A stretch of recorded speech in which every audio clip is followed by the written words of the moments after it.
എന്താ മോനെ? അയ്യോ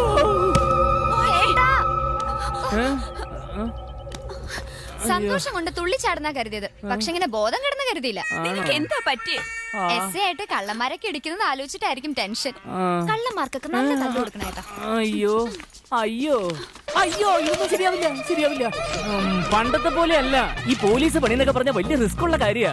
ഇപ്പോഴത്തെ കള്ളന്മാരുടെ കയ്യിലെ കമ്പും കത്തിയൊന്നും അല്ല, തോക്കും ബോംബും ഒക്കെയാ. എത്ര പോലീസുകാരെന്നറിയോ ദിവസേന വെടികൊണ്ട് മരിക്കുന്നത്. അത് മാത്രല്ല, ഈ പോലീസുകാർ ഒരു മാസം കൊണ്ട് ഉണ്ടാക്കുന്ന പൈസ ഈ കള്ളന്മാർ ഒരു ദിവസം കൊണ്ട് ഉണ്ടാക്കും. തന്നെയല്ല, ഞാനിപ്പോ വർക്ക് ചെയ്യുന്ന കമ്പനിയിൽ എന്താ കോളെന്നറിയാം? കോളോ? അല്ലല്ല, ശമ്പളം. എന്റെ ഏട്ടാ, പോലീസ് എസ് എന്നൊക്കെ പറയുന്നത് ഒരു പവറുള്ള ജോലിയല്ലേ? ഉവ്വ് ഉവ്വ്. ആർക്കും അങ്ങനെ എളുപ്പം കിട്ടില്ലല്ലോ. വിവരം അറിഞ്ഞ അവരുടെ എനിക്ക് കിട്ടും.